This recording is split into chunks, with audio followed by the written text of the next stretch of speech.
Okay. So,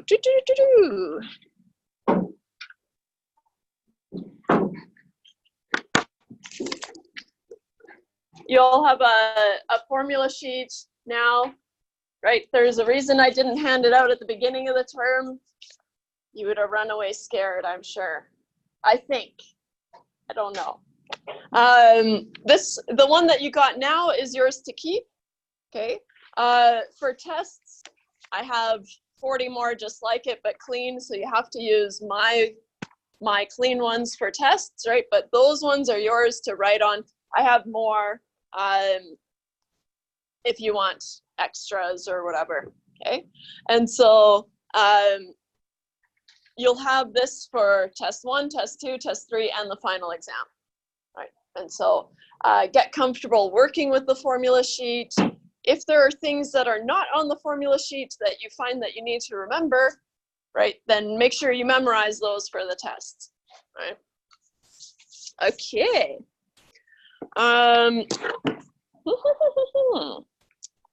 Let's see, and I'll post a copy on Moodle. I can't believe I forgot to do that before class, but that's okay.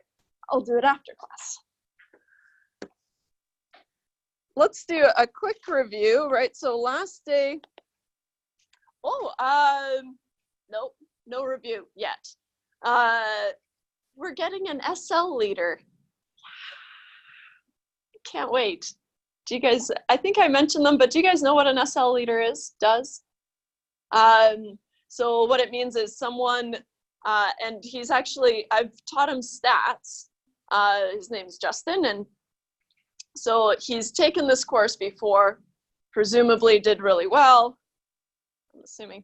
And then, so what he's gonna do starting next week is he's gonna sit in with us here in class. And so he'll make notes of important things for you to remember for tests, and well, tests, that's all we care about, right? And then he'll have tutorial hours that you can go and ask questions. And what's nice is he's not as scary as I am, right? Maybe.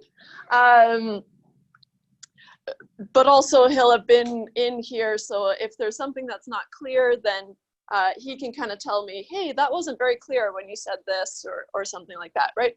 And so that's really helpful because he's taken this course before and he knows what's going on, right? And also he's written the final exam, right? So he's seen it, or a version of it at least, right? So he knows what to expect. And so I'm really excited about it. I've never had an SL leader before, and so it should be really fun. But anyway, so Justin, he'll be here next week. Of course, I'll introduce him and all that fun stuff. Okay. Now back to our review. So luckily, he'll make it here just in time for our test 1 review day. Phew, right? And then hopefully he can help you out if you need to study some extra for test number 1. Okay. So for review, last day we talked about linear programming.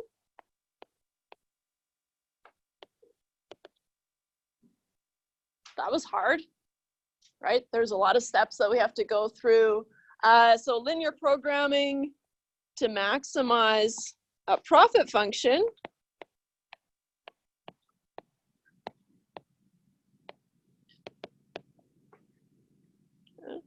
Given a set of constraints.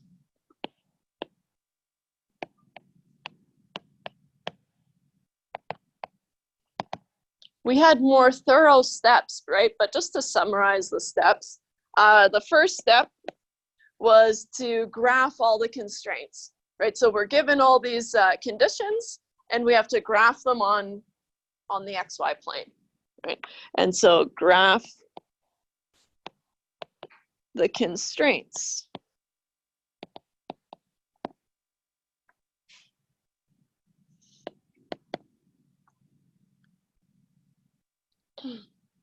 Once we've graphed all our constraints, the next step is to find all the points of intersection, right? Because remember, our profit function is maximized at one of those points, right? Just as a fact.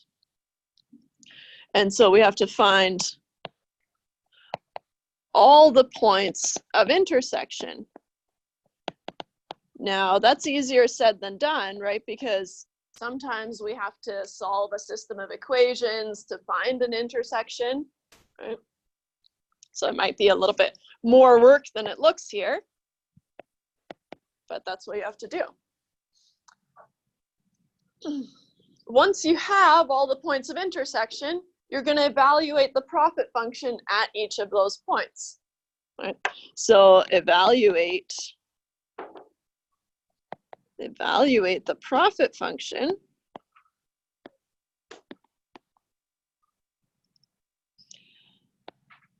at each point of intersection.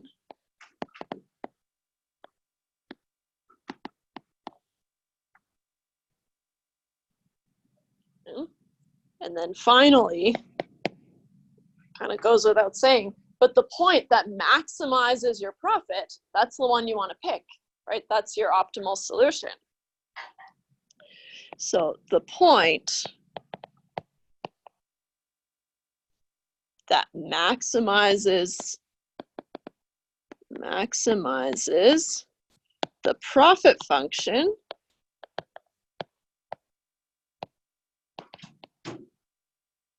is the optimal solution.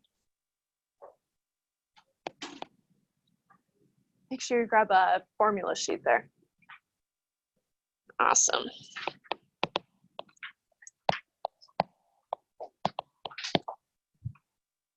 Nice. All right. Any questions about linear programming? We're not going to come back to it today. We're going to parking lot it until the test 1 review day. Okay, so no questions? Okay. So what I've decided to do is we're actually going to skip section 3.1 until we need it in section 3.4. Otherwise, and I'm sure if you were reading the textbook, I know, what else would you do this weekend, right? No, if you were flipping through to see what was going on, right, then 3.1 starts talking a little bit about calculus, nothing crazy. So I'll just introduce you the calculus that you need, nothing that you don't. And then it kind of leaves it. And then we need it in section 3.4. So what I'm going to do is I'm just going to move section 3.1 and mush it together with 3.4. Okay, so today we're going to do section 3.2, but I only read to 3.1. That's all right. So we will come back to 3.1 when we go through section 3.4.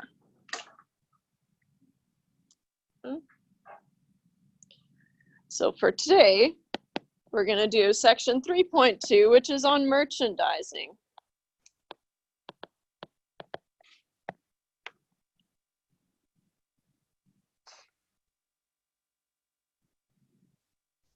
This is one of the questions on the final exam. It's going to be maybe 2 questions on test 1, right? So this is kind of a big component, right?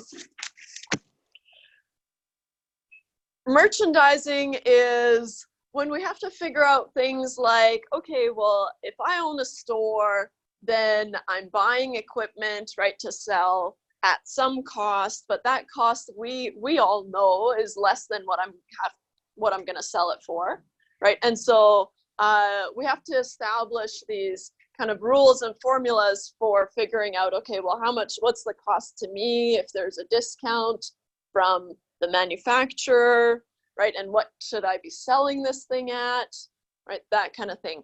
And so today we're going to start developing these new concepts, right? Things that we haven't necessarily seen before. Okay?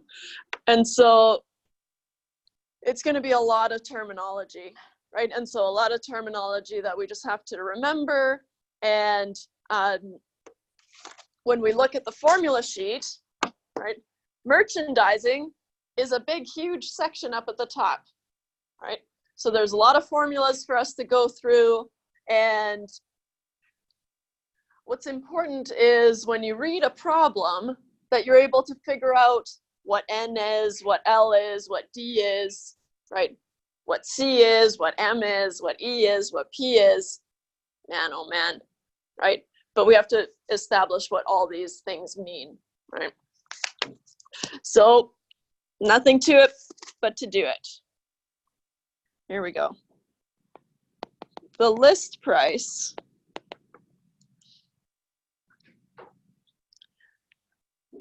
is the price at which a product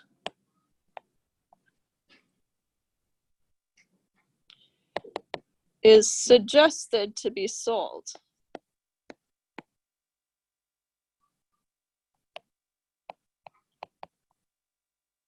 Price at which a product is suggested to be sold. I want to say at. Any objections? Just put a period. I don't know. I don't have a correction here, so.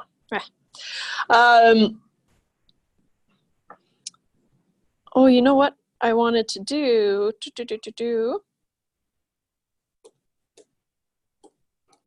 In a different color here, the list price is L, okay? So it's denoted by L. So a capital L is the list price. I'll make a note of it later, but if I'm the final seller of things, right? So if I'm a store owner, then the list price is the selling price, right? The reason we have different terms for the same thing is because there are people who sell things in between, right? So we've got this manufacturing chain where we've got the actual manufacturer of a book, let's say, right? And then someone, well, a book, so maybe a bike, let's say, right? And so someone buys the bike and then they sell it to the store, right? There's a middleman there. They buy it for less than the store did, right? And so there's this chain. So the list price is just the final price that this thing should be sold at. Okay? We're going to talk about trade discount rate, or rates.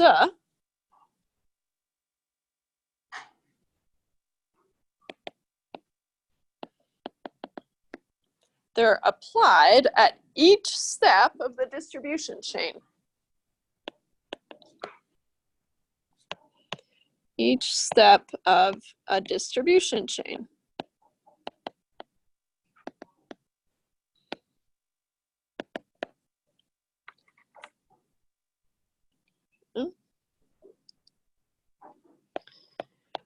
A single discount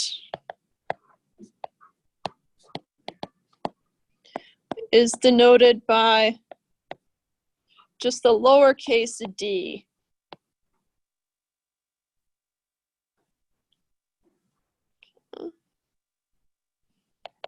Is one discount. Whereas, or in the case of multiple discounts, right, a lot of the time, even a store will offer you discounts, right? You're the final step in the supply chain, right? And so everything is, 40% off and then an additional 50% off, right? So we're going to look at how those behave.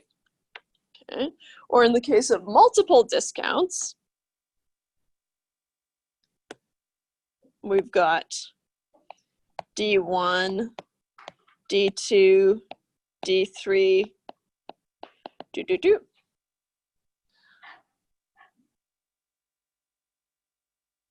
all the way up to dk, let's say. So it's a subscript k is k discounts.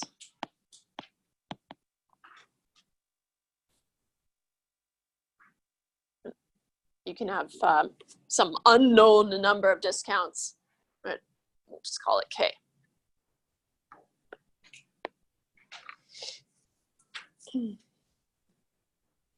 There's going to be a net price.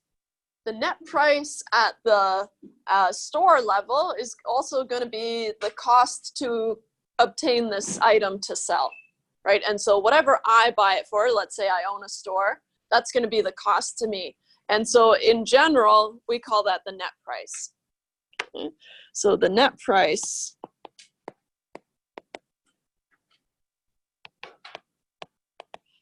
is the price to acquire the product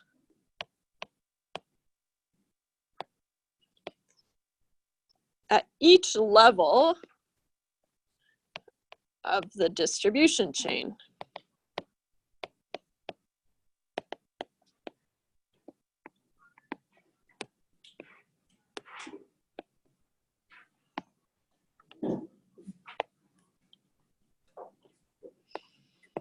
N is net price.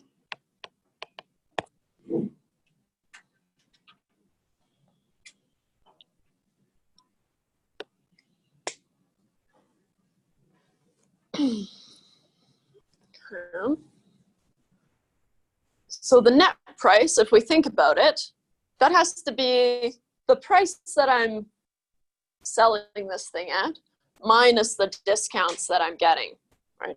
And so what we can say is that the net price is the list price minus the trade discount.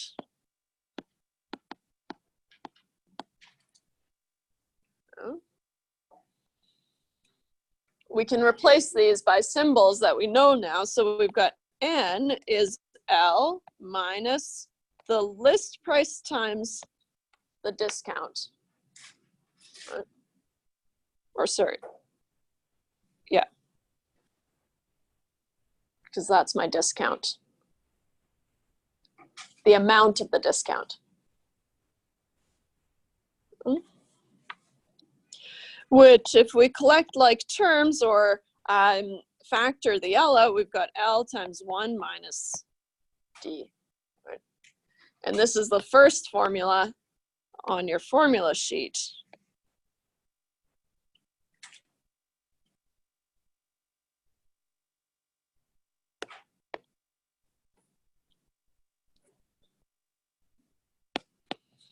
Or with multiple discounts,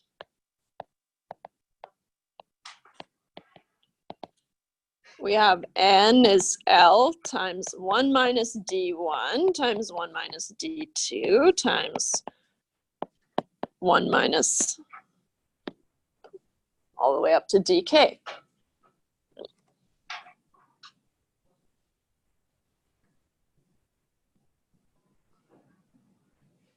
This is also on your formula sheet.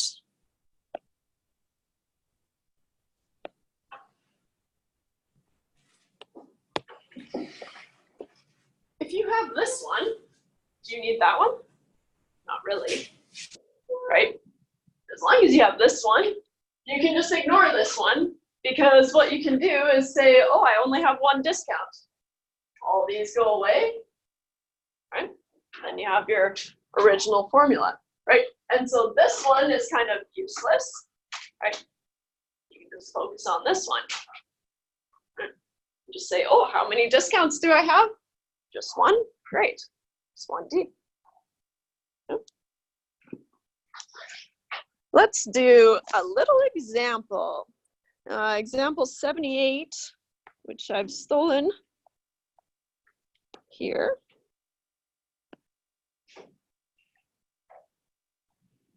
Little crooked. or a little twinkle, let's say. Oops.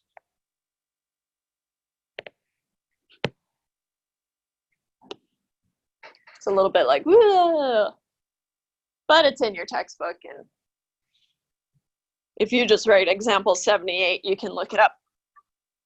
So then you don't have to write it out. So Rawlings is offering a trade discount of 38% off bats to sporting goods stores. What will be the cost to a sporting goods store to purchase a bat listed at $135? Okay. And so, okay, so the cost to a store is the net price, right? Because at the store level, that is the net price is the cost. Okay. And so what do we know? So we know that the list price is $135. So L is $135. We know that D, and there's only one D. Let's say, just for the sake of using that last formula, right? D1 is, wait, what the? 0.38. So for discounts, remember, same as taxes, we give it as a percentage, but to use it in math, we have to convert it to a decimal. So we've got D1 is 0.38. Spooky.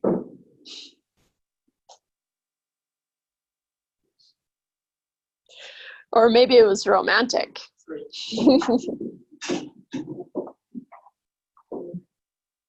Can't decide.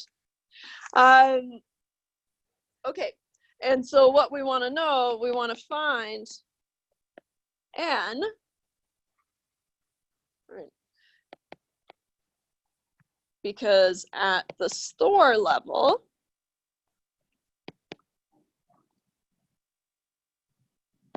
N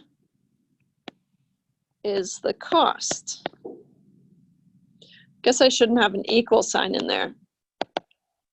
Put a colon instead. Okay.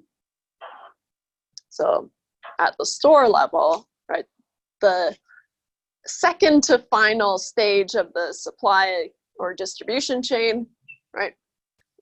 We, the consumers, are the final step, right? But before it goes to us, right, it's at the store level. So N is going to be the cost. So we want to find N. N is L times, and just to show you what I mean, 1 minus D1 times 1 minus D2 times 1 minus DK. Right. I'll just make a note here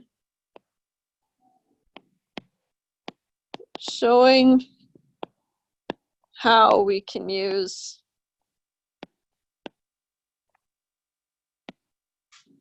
the second formula. Oops, formula.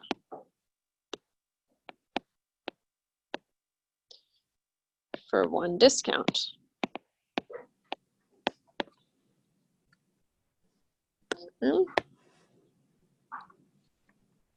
So we're trying to solve for N. We know the list price is 135, and we know D1 is 0.38, so we have 1 minus 0.38 times 1 minus D2 is 0, there's nothing there, all the way up to DK, which is also 0, right? So you just zero everything out that you don't have. Okay. Of course, you don't have to have that last piece. I'm just showing you that you can just have that one formula, right? And then you can ignore one of these formulas on here. That's nice. So then N is 135 times 1 minus 0.38, which is where you would get to with the first formula, right? Times 1 times 1 times 1 times 1 times 1. Doesn't matter how many times you multiply by 1, it stays the same, right? So we can just ignore those. And so we get 135. N is 135 times 0.62. 135 times 0.62. N in dollars is $83.70. Because it's 83.7, and then to make it money, I have to have 2 decimal places, right? So I'll just add the 0.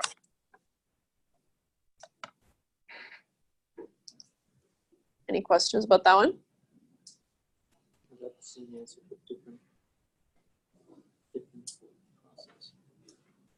That's okay. We can look at it after, but I think it's fine. As long as you get the same answer. Yeah. Let's do another example while we're at it. How about example 80?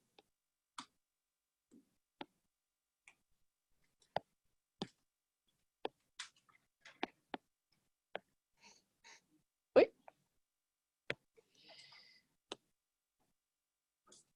TI calculators, so Texas Instrument calculators, are sold to the retailer at a net price of $32.15 per calculator, while the retailer sells the calculator for the list price of $43.95. Sounds like our calculator. What was the trade discount given to the retailer? All right, so now we have to find the discount rate.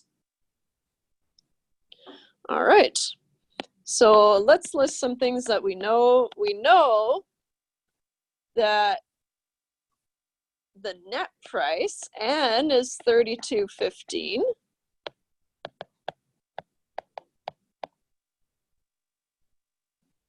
And we're also given that the list price is $43.95.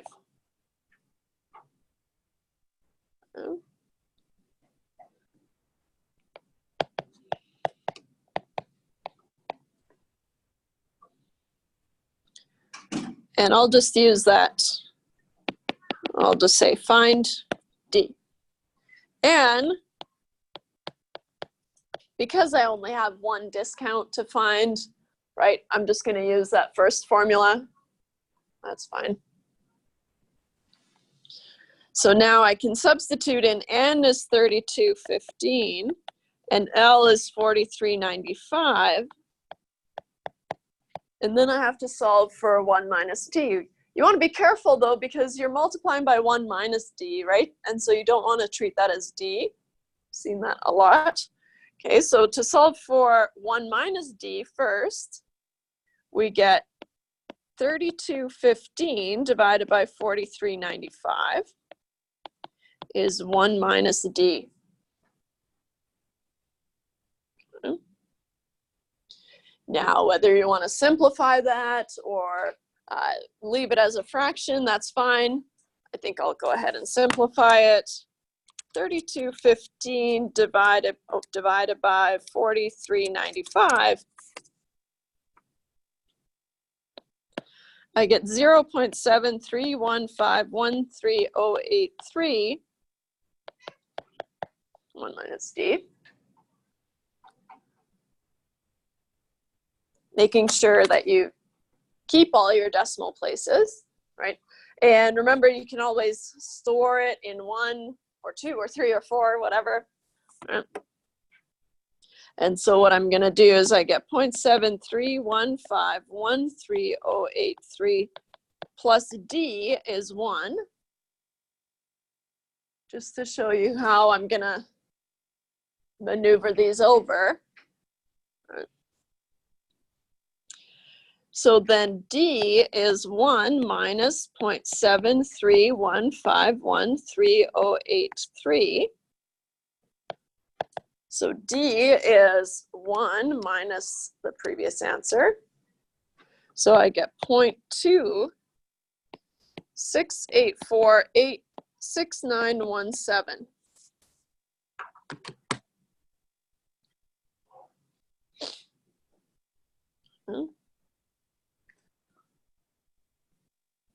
So the question, let's see, was what was the trade discount given to the retailer? Let's round it to 26.85%. Yeah. The retailer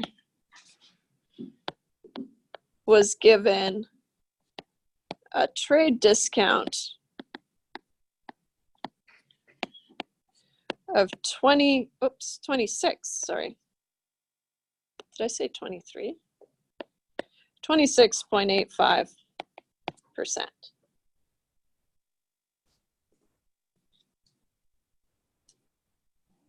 Sounds like they're watching a movie in there. Maybe we need to make a business math movie. Here comes the net price. Discounts everywhere.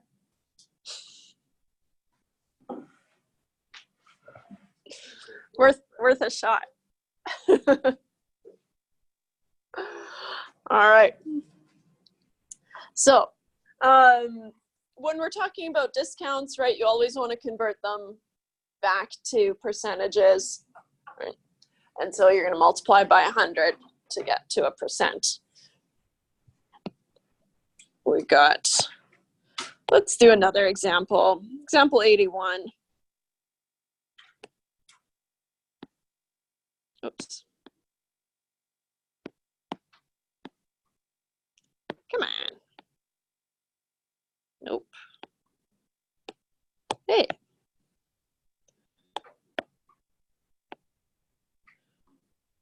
I don't know, it's not cooperating. Here we go. Better do it.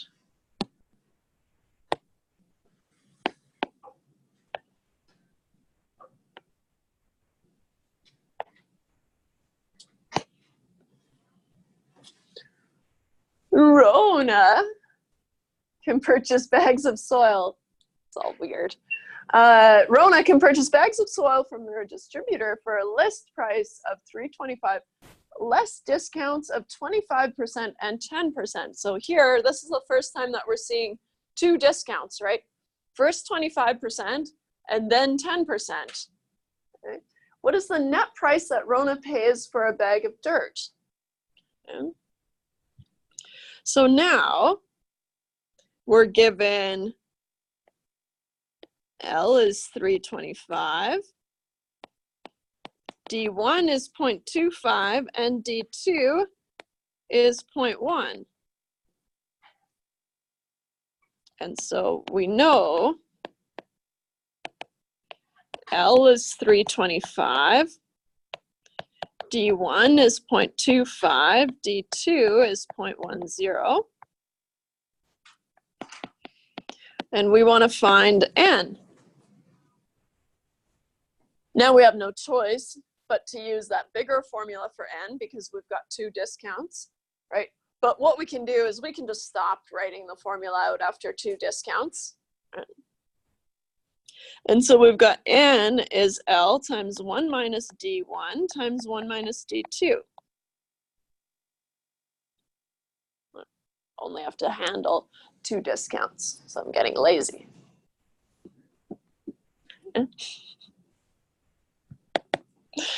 So N, the list price is 325 times 1 minus 0.25 times 1 minus 0.10. N is 325 times 0.75 times 0.9. Okay. 3.25 times 0.75 times 0.9. N is 2.19375. Rounding properly to money, N is $2.19.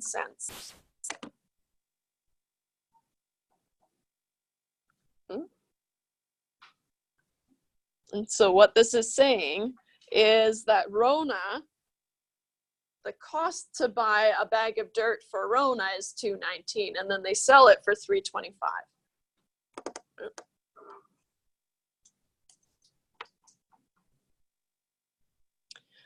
Okay.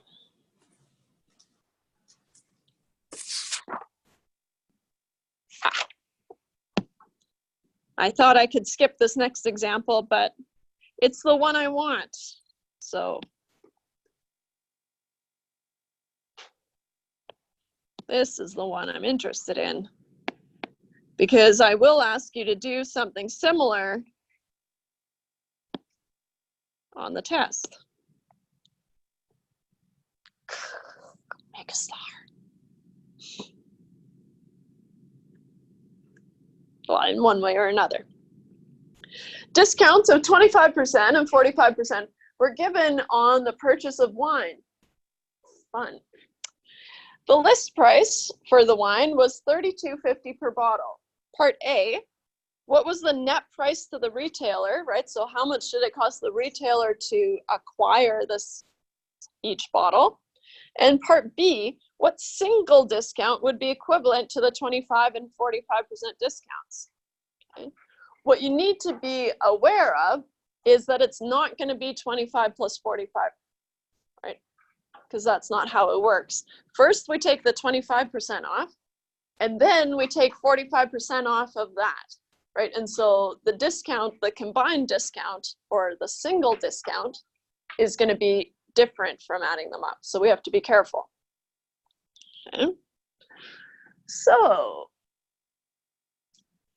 we know that D1 is 0.25, discount 2, D2 is 0.45.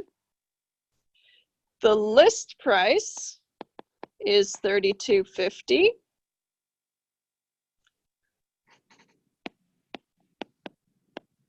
So we know D1 is 0.25, D2 is 0.45, L is $32.50.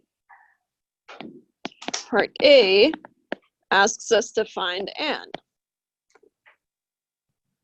Again, I use the formula with two discounts, and so I've got N is L times 1 minus D1 times 1 minus D2. And I can stop there.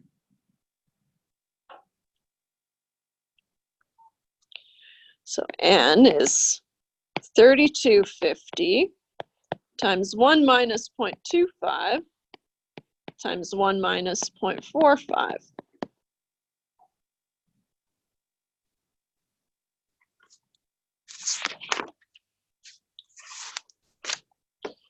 So we've got N is $32.50 times 0.75 times 0.55.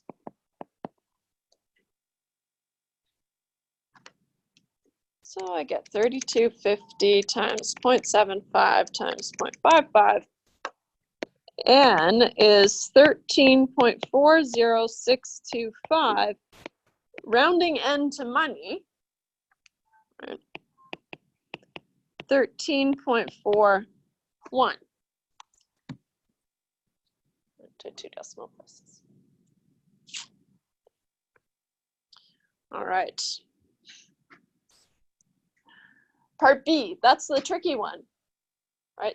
So part B asks what single discount would be equivalent to the 25 and 45% discounts, right? And so if we had to combine D1 and D2 into one discount, right? And there's lots of ways that we could approach this, right? But essentially what we want to know is what single D, right? So if we don't have this part, takes $32.50 to an end of 13.4. So part B, find the single, find the single equivalent discount.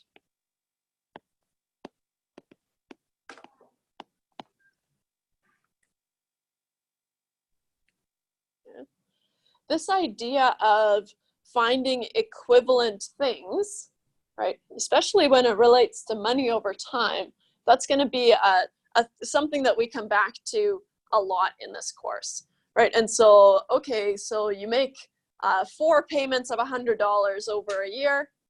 What if you only make a single payment? That's not just 4 times 100 because there's interest involved, right? And so this idea of having, being able to find a single equivalent thing to multiple discounts, for example, that's a recurring idea. Okay. And so, like I said, there's lots of ways that we can go about this, right? But what we want to find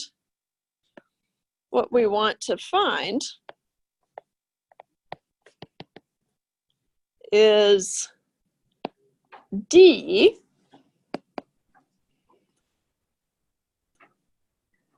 that makes L equal to 3250 still.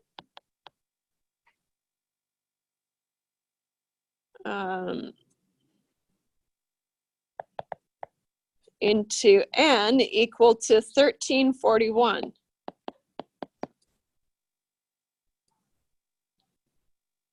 All right. What if we use the formula N is L times 1 minus D? We can do that because we know that N has to be 1341 and L has to be 3250. Okay. So when we kind of think about it in this way, right, it's easy to figure out, oh, I know how to solve for D, right? So N has to be 1341 and L has to be 3250 times 1 minus D.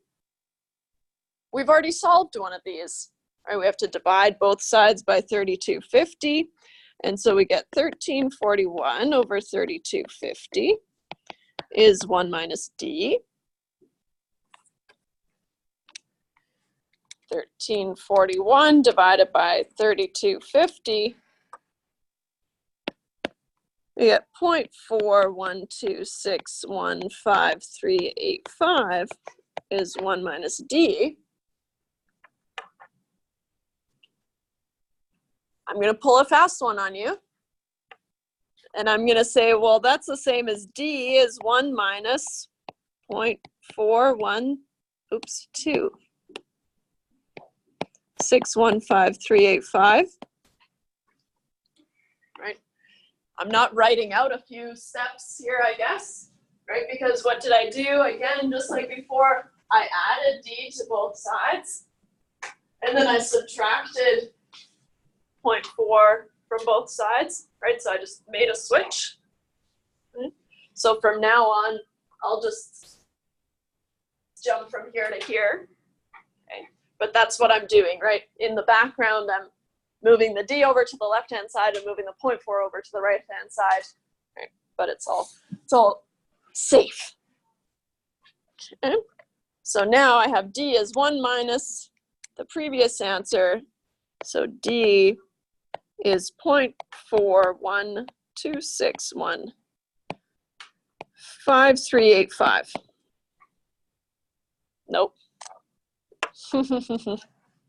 No one stopped me. Sleeping on the job. I am. Sorry, 0.58. That makes more sense. 7384615. I forgot to press the equal sign. That's a problem. Okay. What does this mean? Right, we were looking at discounts of 25% and then 45%, right? So to get the equivalent discount, we would give a discount of 58.74%, right? And so therefore, the single discount of 58.74% is equivalent to discounts of 25% and 45%.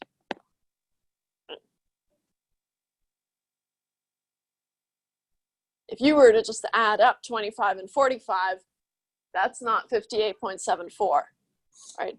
And so you have to keep that in mind and be really careful. Okay? So I will ask you a question finding the equivalent discount on test 1, so you can be prepared. Okay. Let's do a little side gig here. What if we don't know N and L? You've got 2 options. You could just pick values of N and L, right? You could say N is $50, L is 100. Okay. So you've got 2 options. So the first option is pick any values of N and L and then solve it the way that we just did. Right? Or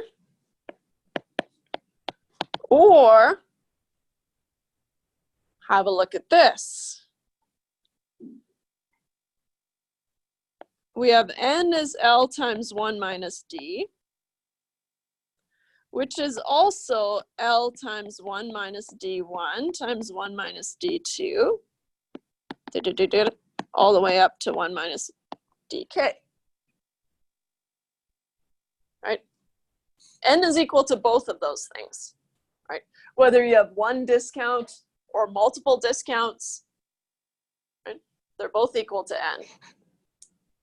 So what we can do is we could just drop this N, right?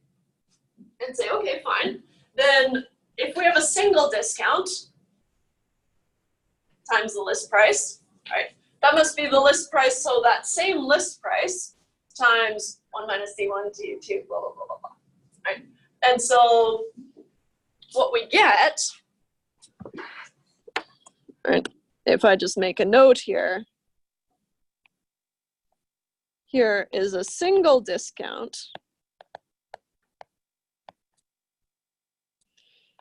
Here's K discounts.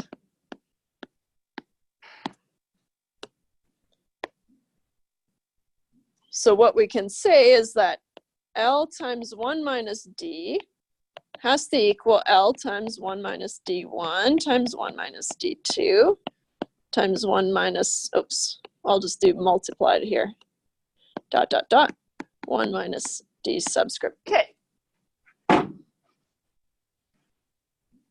Even if I don't know what L is, I can divide both sides by L, right?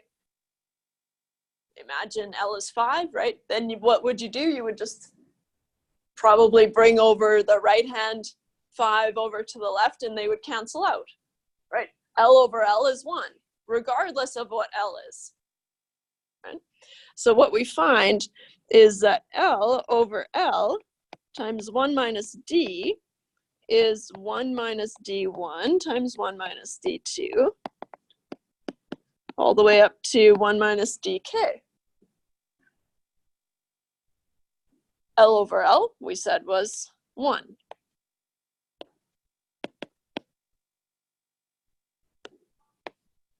Okay.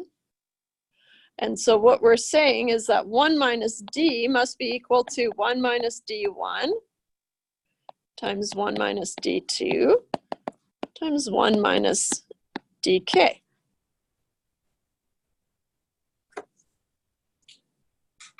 If you know the multiple discounts, you can just plug them in, right? And then solve for D. You can't go the other way around. Well, but I would have to give you more information, right? The second discount is 3 times the size of the first discount, but that's too hard. We're not going to do that. Okay? So that's not on your formula sheet, right? But it is something that I expect you to be able to work through and figure out on the test. Any questions about that? All right. Great. Let's talk about markups.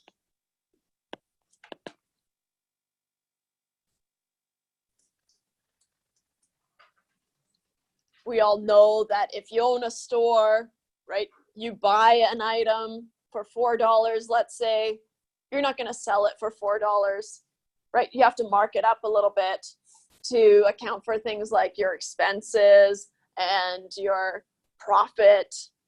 Why else would you be selling things, right, if you don't want to make a profit, right? And so your selling price, the selling price has two components, right? It has the unit cost and the markup.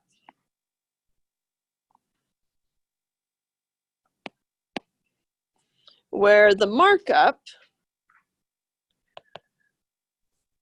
takes care of two things: your overhead expenses, right, or just expenses, and your profit. Overhead expenses and your profit.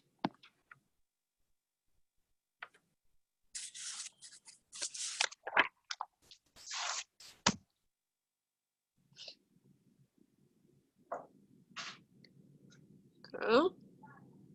For some notation, right, is on your formula sheet a couple of times, or a lot of times actually, right? That's the selling price. So S is the selling price.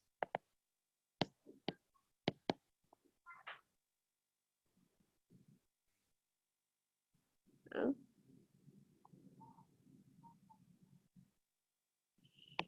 C is the per unit cost.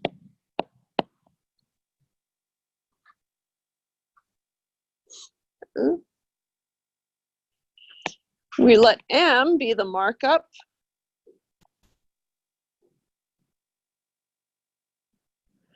And then we let E be the overhead or operating expenses, right? So E, it might be tempting to use O, right? Capital O, but O looks like a zero, and so we kind of try to avoid it when we can, right? And so we use E for expenses. Oh.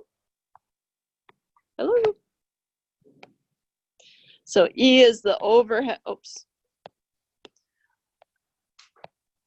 overhead or operating expenses.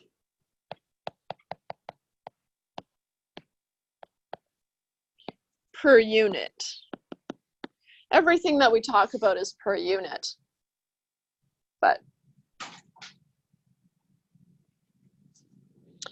and then we let P be the profit. Fair enough.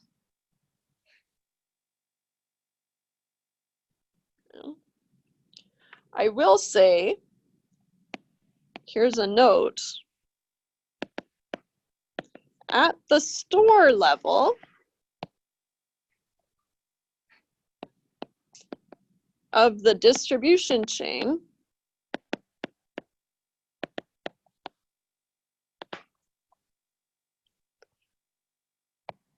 the net price is the cost, right? And L is the selling price.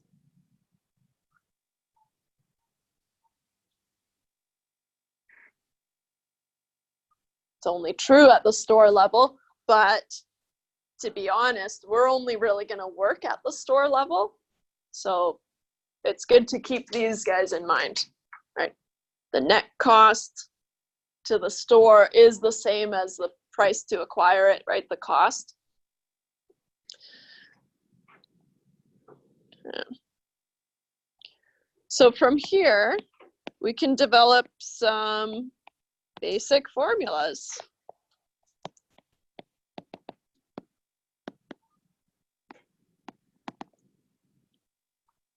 Such as the selling price is the cost, right? So however much it cost me to bring this into the store, plus the markup.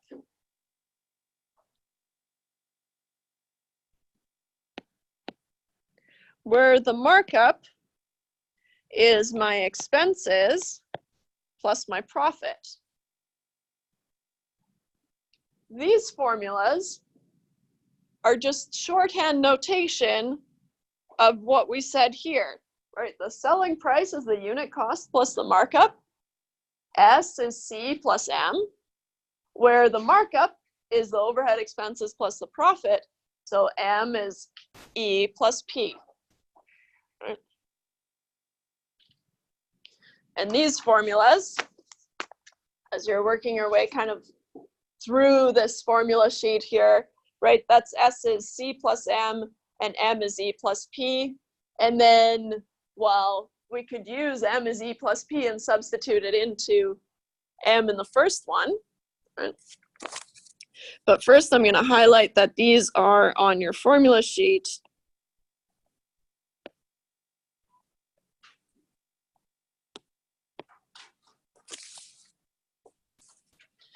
And then I'll say, so we can rewrite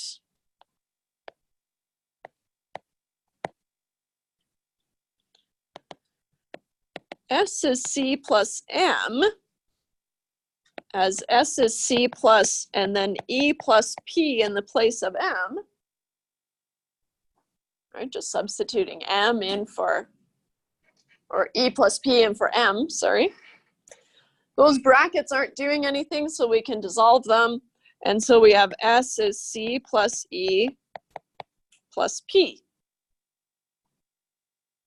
which is also on your formula sheet.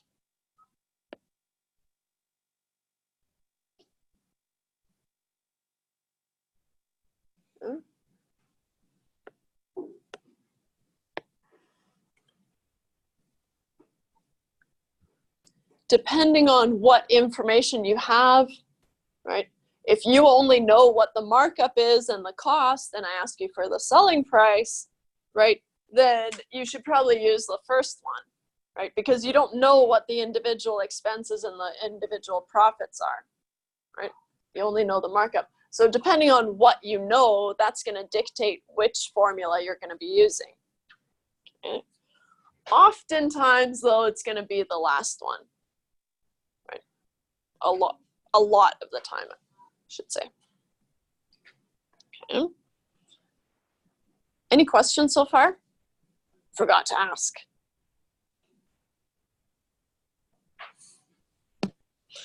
All right, let's do example 86 then.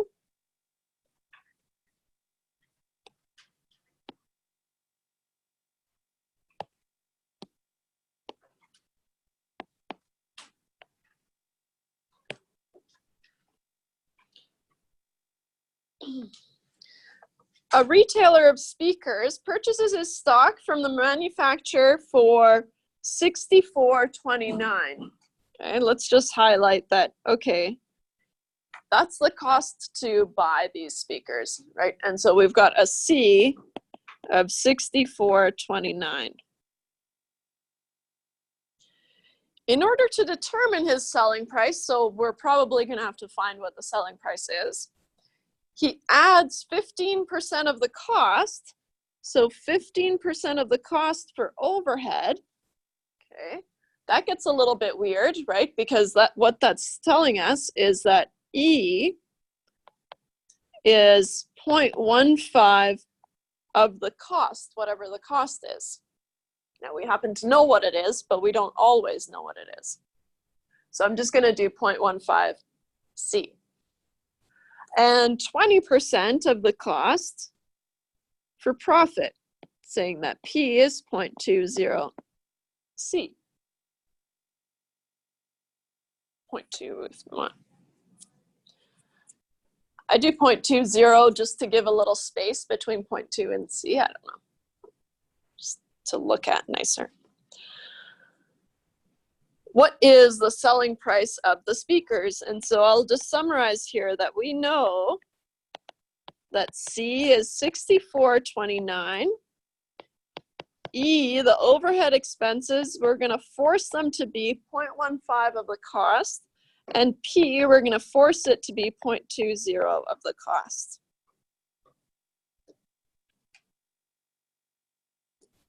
Okay.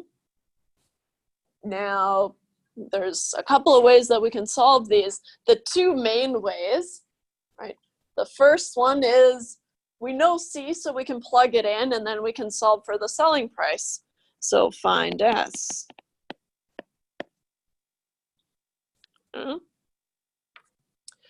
Our second option, and the one that I prefer because I'm lazy and I don't want to substitute C in more than once, is I'm going to establish S in terms of C, right? So S with a bunch of C's in it, collect like terms, and then plug my C in once. Right? And so what I'm going to do is we're going to go through both ways, right? So we can solve this to, and then I'll put in quotes, different. They're not really that different ways. And I'm sure there's more ways to solve it, but these are the main ones that I think come to mind. So the first way is to solve for E and P, then solve for S. So we have E is 0.15 C. So E is 0.15 times C, 6429. Oops, 6429.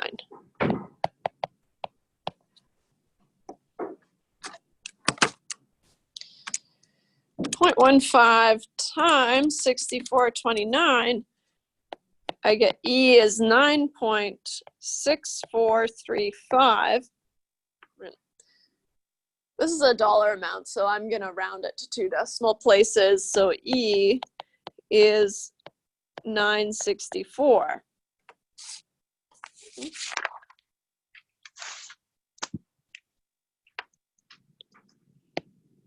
P, we said, was 0.2 C. So same idea, 0.2 times C.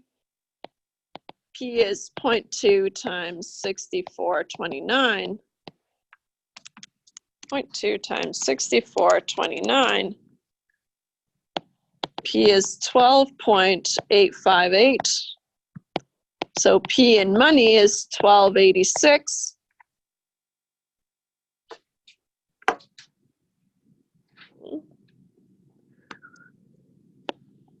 Now I can solve for S, right? Because our plan here was solve for E and P, which we've done now, then solve for S. And so we've got S is C plus E plus P. I picked that formula just because those are all the things that I know, right? I know what C is, I know what E is, I know what P is. Right? What I could have done, but it doesn't really save me any work, is I could have found M, right? M is E plus P, add those up, and then use S is C plus M, but it's the same, right? So, so S is 6429 plus E, which was 964, plus 1286, which is our P. 6429 plus 964 plus 1286.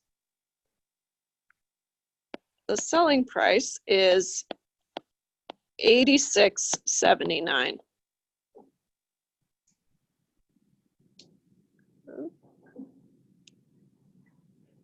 All right. That was a lot of substituting C in, substitute C in, and then substitute C in and add them all up, right? And so the second option, which is the option that I prefer and that I'll use in the future, right, is just solve for S in terms of C, then substitute C in. Okay. So solve for S in terms of C, right, which just means leave C as a variable,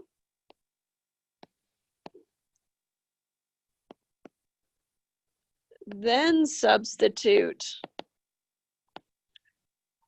C in to solve for S.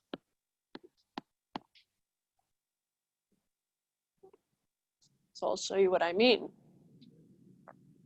We know we have C, right? We know the actual value of C. We know E is 0.15 C, and we know P is 0.20 C, right? And so what we can do is we can say, okay, well, S must be C plus E plus P. That's true, right? That's a fact.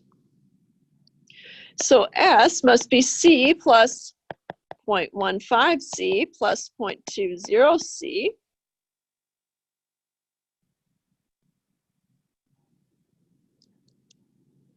Being really careful here, right? Because when we pull out our common C, we have S as C times 1 plus 0.15 plus 0.20, right? And so when we find our coefficient of C, you can't forget about this 1C, right? That's actually the biggest C, right? 1C is way bigger than 0.15 C or 0.2 C, right? So you don't want to forget about that guy. And there's kind of an imaginary 1 out front here. So you have to have them in there. Okay. So then we have 1 plus 0.15 plus 0.2 is 1.35 C. So S is 1.35 C.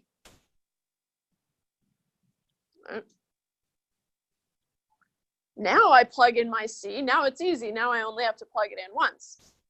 So now S is 1.35 times 6429. 1.35 times 6429. Oops, 29.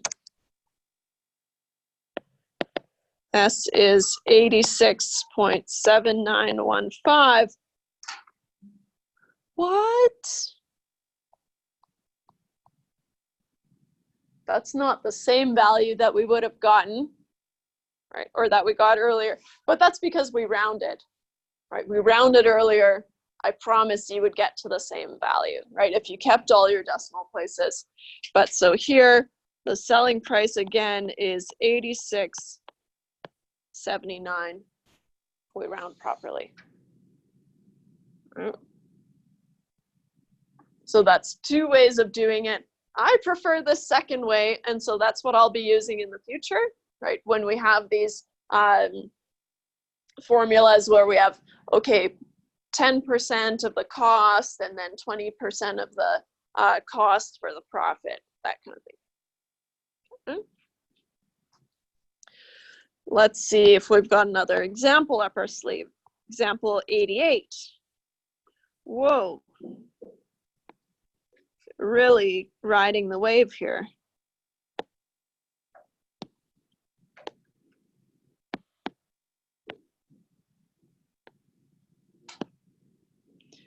Example 88. After a markup of 32% of cost for overhead expenses and a markup of 37% of the selling price for profit, okay, the word markup in here is a little bit confusing, right? But usually we just mean markup in the general sense that, okay, you're going to do a markup for the expenses and a markup for the profit, and then the whole thing is also another markup, right? And so we use the term markup a little bit loosely, right? And that's what you'll find when you're doing practice problems is it might say a markup of 32% of the cost, but then it'll tell you for what, right? For overhead expenses and a markup of 37% of the selling price for profit. A car dealer sells used cars for $14,995. At what cost did the dealer purchase these cars? Okay. And so we know, because it's all tight and weird here, I'll just list them down below. We know the expenses are 0.32 of the cost. Right. That's what that first part is saying.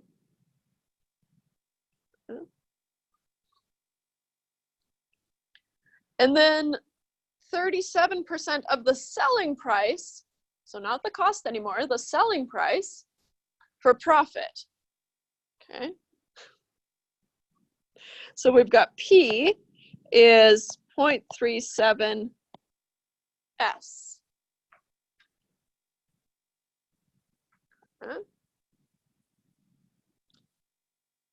A car dealer sells used cars for $14,995. So we're told that S is $14,995.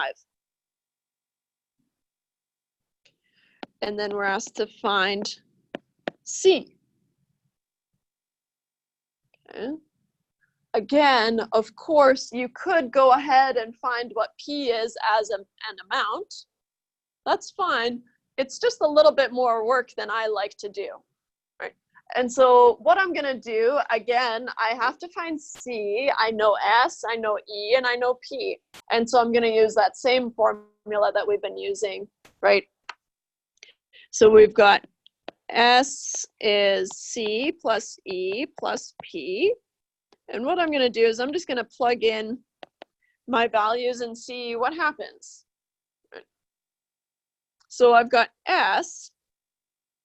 Oh, I guess what I should mention is I'm just going to keep S as an S because I see there's two of them, right? And so I'm going to collect like terms and then plug it in once. Right? Then you don't have to deal with it multiple times. So what we have is S is C, which we're trying to find, plus E, which is 0.32 times C, plus P, which is 0.37 times S. Careful that your S's don't look like 5s like mine do. But how do I change it? That just looks weird. Anyways.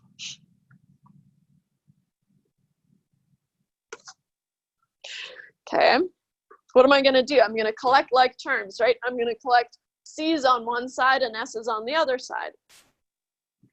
The easiest thing to do is just move the 0.37 S over to the left-hand side. So let's do that. So we've got S minus 0.37 times S is C plus 0.32 times C. Okay. There's more risk on the left-hand side, right? Because we've got one S minus 0.37 S. So when we pull out this S, S times 1 minus 0.37 is C times 1 plus 0.32.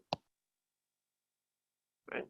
But even though we're doing the same thing, I find that it's more of a risk that you forget the 1 on the left-hand side than on the right-hand side for some reason. But just make sure you have them all.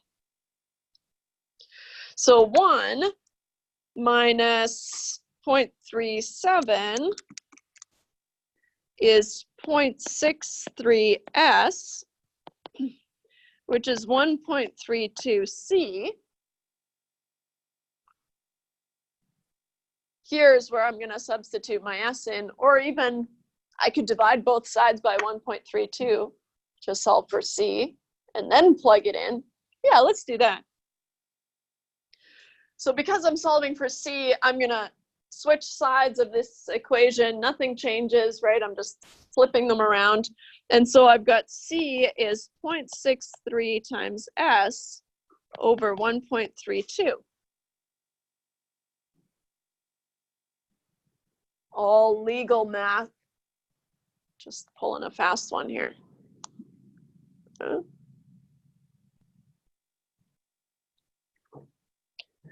Now I I could do 0.63 divided by 1.32 and then substitute in S, but this is where I'm going to substitute S in. You can substitute it in at any time, but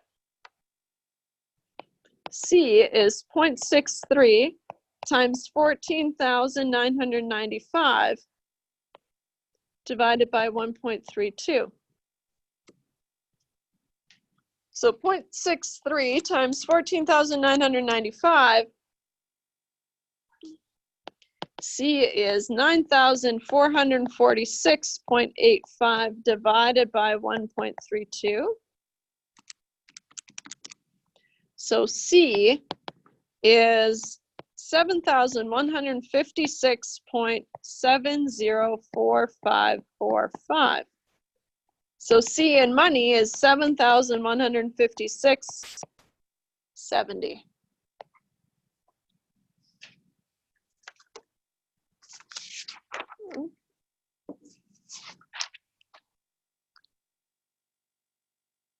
Hey, that's not fair. This car dealership buys the car for $7,156 and sells them for $14,995. But that's the markup, right? I guess they have expenses, but there's a lot of profit in there. No, I don't know. It's hard to sell cars. But anyways, any questions about that one?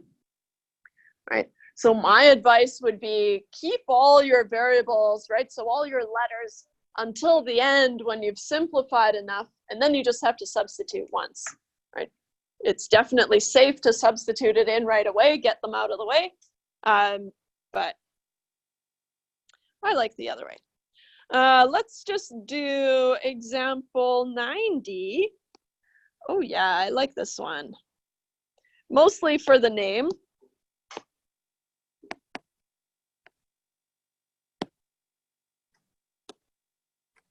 Cutie Pie Cosmetic Supply. Fun. Obtains boxes of hair dye for $230 per box, less 30% and 10% discounts, of course, right? So that's understood. The price is set to cover Cutie Pie's overhead of 20% of the selling price and to provide an operating profit of 18% of the selling price. What should be the retail price? What should the retail price per box be? Let's write that instead. What should the retail price per box be? Otherwise, it's hard to read. Anyways, we know, because we're given a lot of things, I'm not going to highlight it on there anymore. But we know that they get the boxes for $230 less these discounts, right? And so that makes the list price $230, right? Because we apply the discounts to the list price, okay? So it's not terribly clear, right? But L must be 230. And then I've got D1 is 0.30 and D2 is 0.10.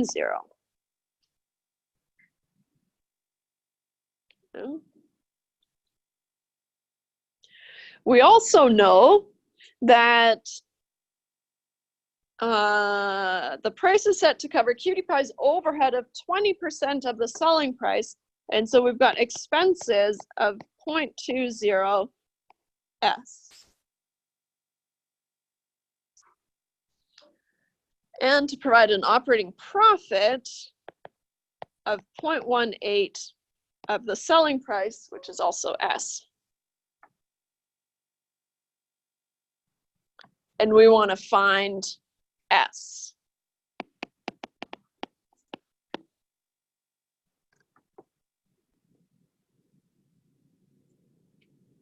So this question, right, if you were at home and you were reading this question and trying to figure it out,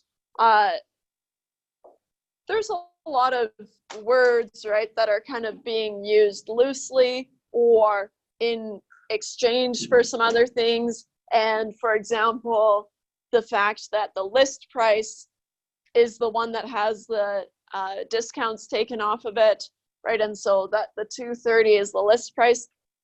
those, being comfortable with those things is just going to be a matter of practice, right? So reading a lot of these questions and figuring out, okay, well, that has to be the list price because I don't know the net price, for example. All right. So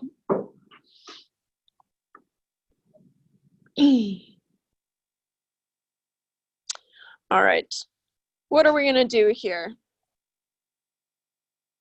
So we want to know S, right? But to find S, we would use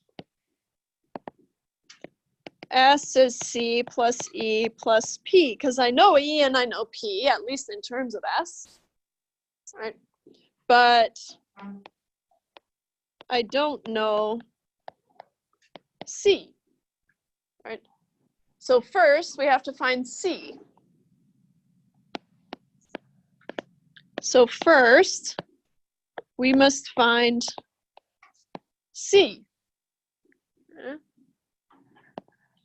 Remember, at the store level, C is the net price, right? The cost is the net price. So recall,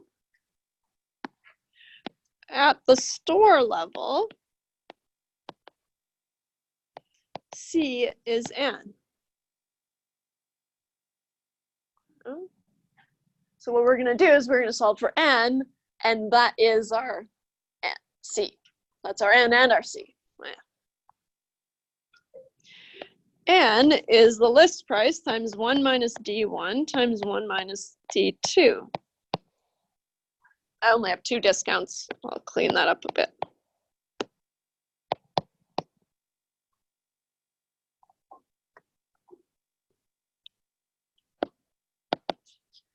The list price was 230.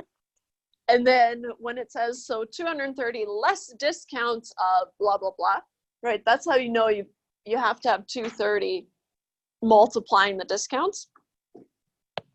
Times 1 minus, and what was D1? 0.3 and then 0.1. 0.3 times 1 minus 0.1. So we've got N is 230 times 0.7 times 0.9.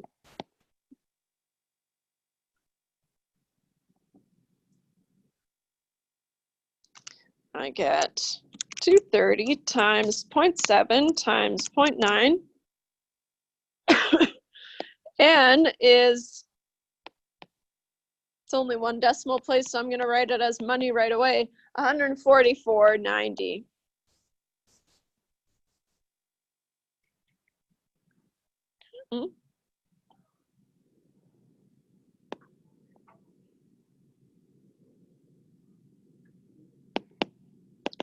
This is the price Cutie Pie pays per box. So C is 144.90.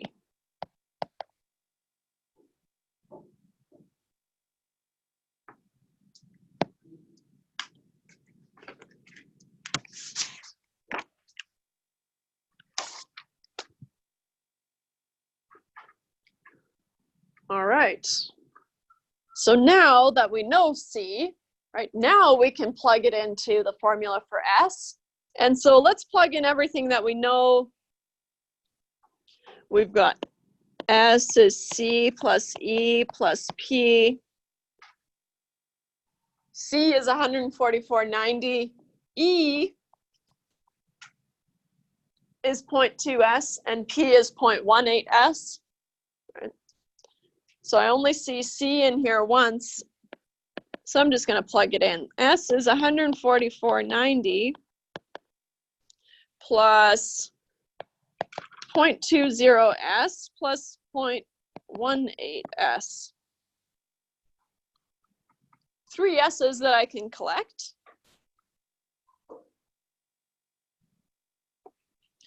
What I'll do is I'll move all my S's to the left-hand side, right? So I have S minus 0.20 S minus 0.18 S is 144.9.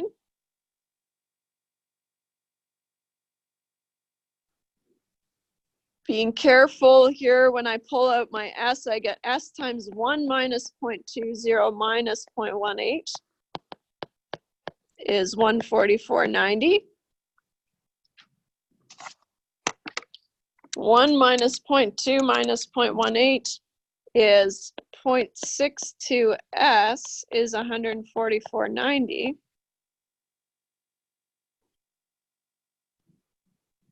So S is 144.90 divided by 0.62. 144.90 divided by 0.62. I have a selling price of 233.7096774. In terms of money, I have $233.71 as my selling price. This is going to be a common setup for these problems, right? You have to solve for one thing in order to solve for the next thing, right? And so it's going to be multi-phased. Any questions about that one? Okay. So sometimes we'll want to know the rate of the markup, right? And so the rate of the markup is, we call it the raw mu rate of markup. Okay. We can calculate the rate of the markup, which we abbreviate raw mu,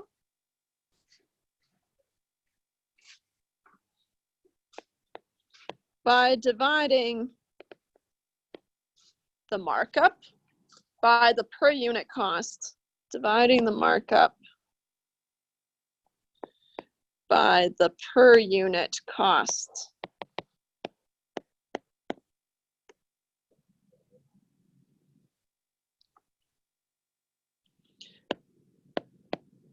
Which looks like the raw mu is M over C, which is on your formula sheet.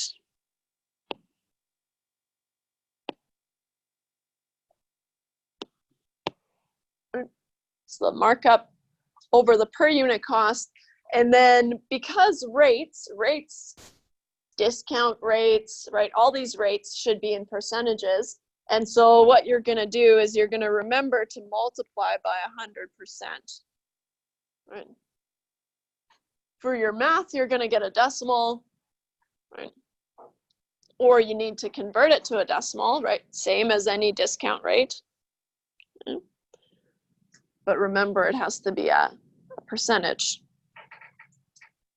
Or we can calculate the gross profit margin,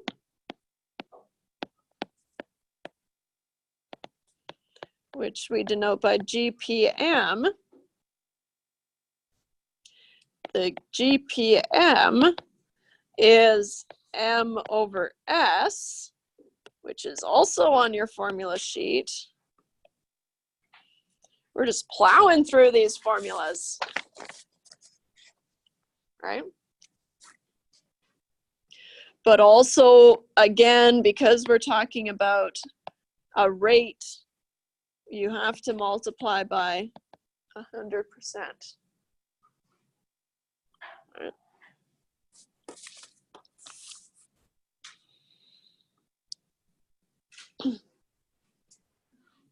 It would take a little bit of work to show that we can write the raw mu in terms of the gross profit margin, and we could also write the gross profit margin in terms of the raw mu, but we're just going to state the formulas here. So we could also show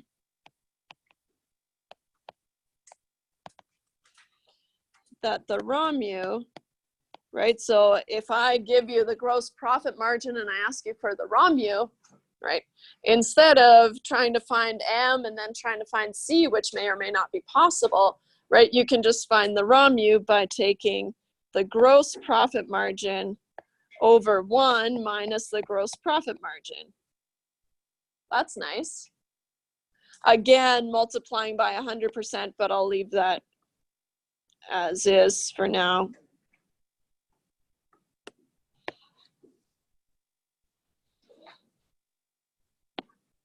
And same idea, the gross profit margin is the raw mu over 1 plus the raw mu, but not really a big deal to remember that 1 is minus and 1 is plus because they're on your formula sheet. So again, it just depends on what information you have.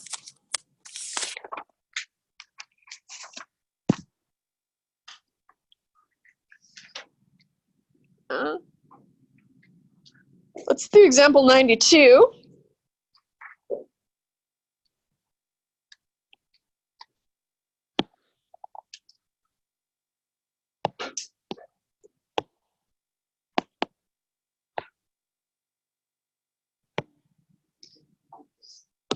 A merchant has a selling price of $13,500 for a small boat. The cost to the merchant is $9,950. Calculate the raw mu and the GPM. All right, so we know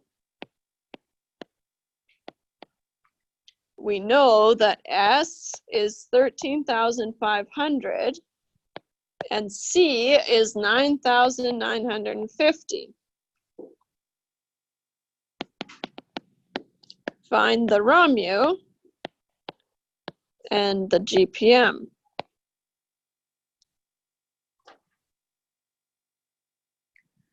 Because I only know S and C, right, what I need is the markup, right? Because that means I need to use the raw mu as M over C and the GPM is M over S, right? And so we need to find M. Well, S is C plus M, right? Looking at what I need and what I have, this is the only formula that's going to help me out. Right? But it's on your formula sheet. We just don't use it that often. But S is 13,500. The C was 9,950 plus M, which means we can rewrite this as M is 13,500 minus 9,950.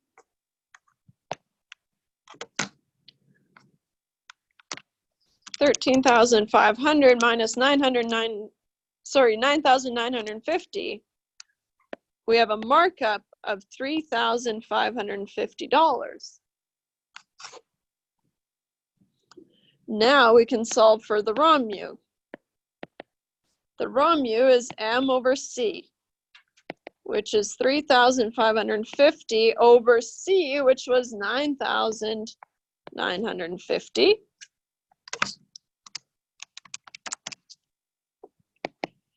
Which is 0.35678,392. So therefore, the raw mu is 35.68%.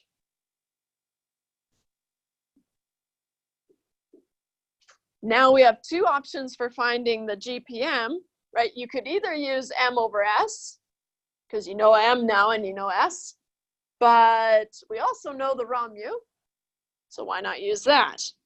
I'll use a rounded version. Right. We could solve for GPM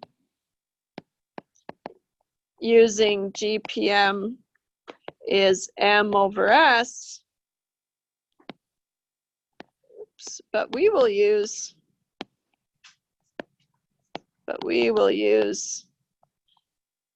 GPM is the raw mu over 1 plus the raw mu, right? 1 plus the raw mu. Remembering to convert our raw mu to a decimal place. So we get, I'll use the rounded version, 0.3568 divided by 1 plus 0.3568 plus 0.3568 divided by 1.3568, I get 0.262971698. So the GPM is 26.30%. If I end up rounding properly.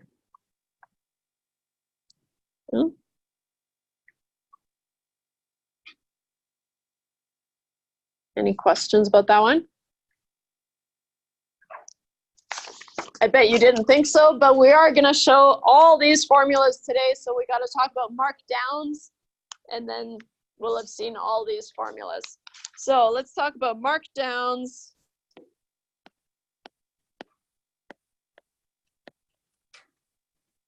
Sales and things like that, right? So markdowns.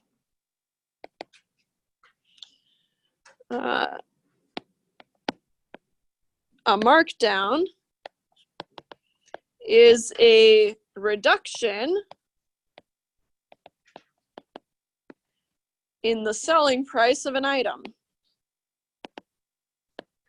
The selling price of an item. Not too crazy.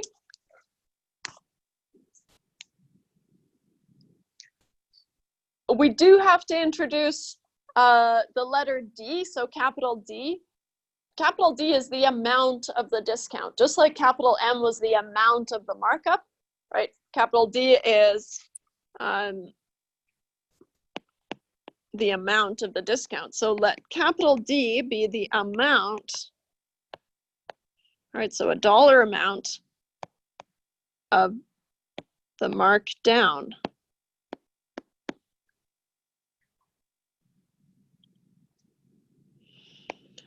S is still the regular selling price.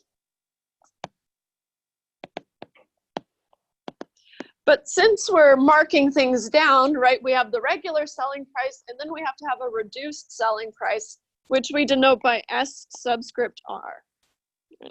This is the reduced selling price.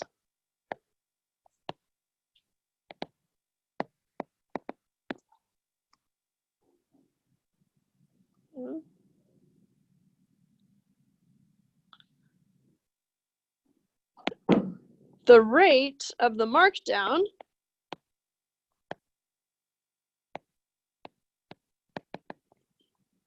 is the ROMDA, where the ROMDA is D over S.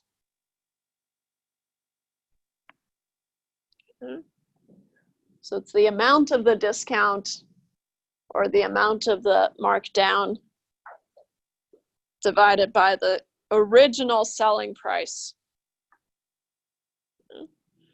This little guy is also on your formula sheet. Did I put squares around the, I think I did, yeah, phew.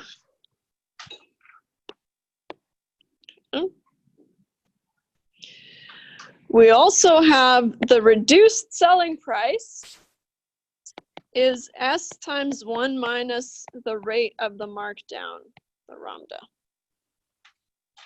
This is also on your formula sheet. This should look familiar, right? This has the same format as N is L times 1 minus D, right?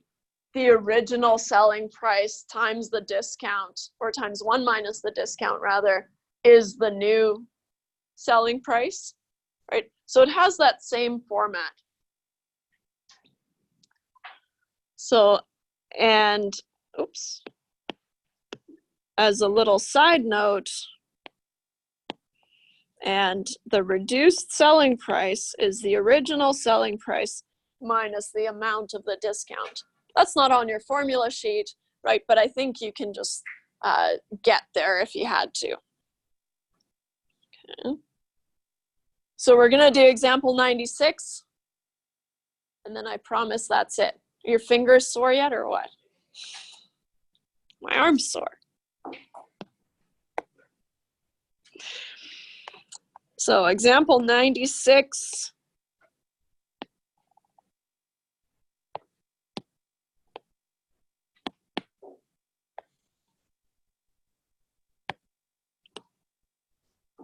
The sign on a rack of sport coats read, "All prices marked down 30%. Woohoo!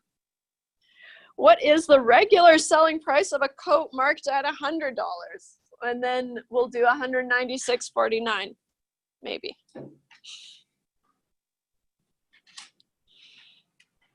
So we know, all right, let's list the things we know first. We know that the lambda is 0.30.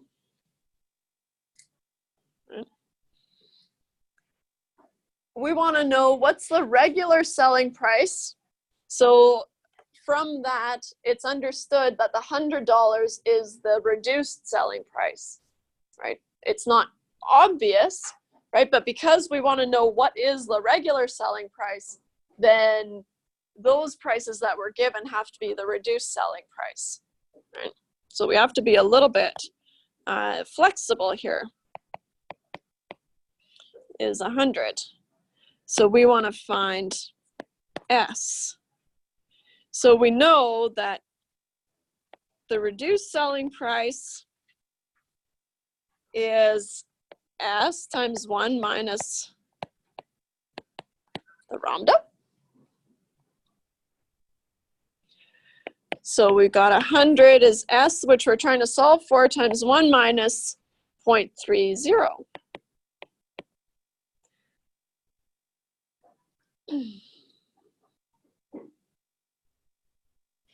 You ready if I pull a fast one here? S is 100 divided by 0.70. Oh, hang tight.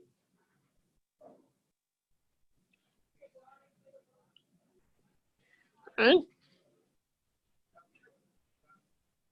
So then we have S is 100 divided by 0.7. I have 142.85711429. So in money, that's an original selling price of 142.86. And I guess now we have time to do the last one, but how about you just do the last one on your own? We can do that one together on Thursday. Any questions though?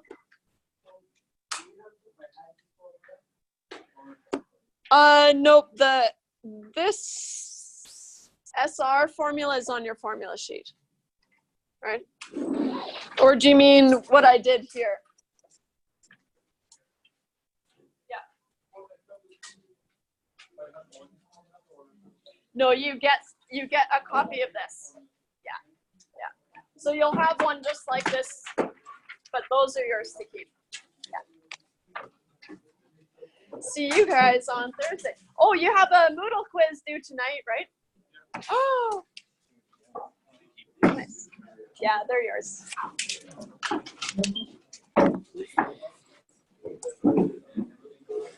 Let's see here. Oh, yeah, there's some extras there.